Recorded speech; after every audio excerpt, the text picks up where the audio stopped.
আজ 9 মার্চ আমার বন্ধু দীপঙ্করের 47তম জন্মদিন।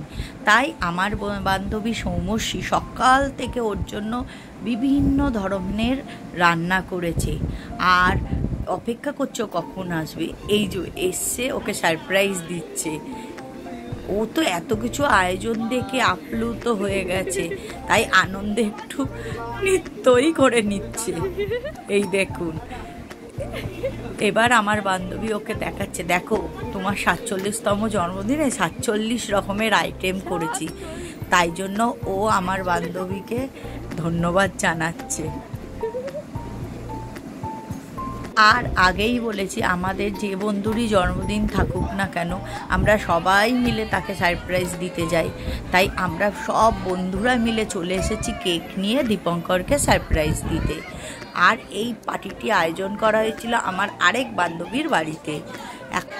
এবার চালু হয়েছে কেক কাটিং পর্ব, তাই সবাই মিলে আমরা ওকে ঘিরে চারিদিক দিয়ে উইশ করছি। আর ও দারুণ মজার একটা ছেলে, তাই সবার সঙ্গে মজা করতে করতে কেক কাটিং করছে।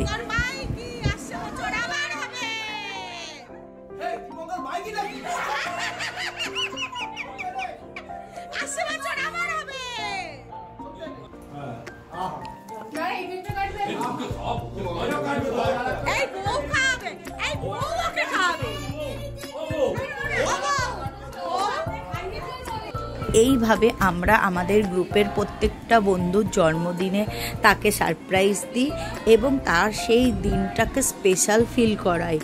এইটাই তো বলুন না, সঙ্গে যাবে আর কি যাবে। সবাই মিলে আমরা এইভাবে দিনটা কাটাই এবং আমার প্রত্যেকটা বন্ধু এত ভালো, এত হেল্পফুল যে কি বলবো। আমরা একে অপরকে ছাড়া থাকতে পারি না, তাই আমরা ঘুরতেও যখন যাই সবাই মিলে একসাথে যাই। আমি চাই এইভাবেই যাতে আমাদের বন্ধুত্ব কায়েম থাকে এবং আমরা একসাথে মিলেমিশে থাকি।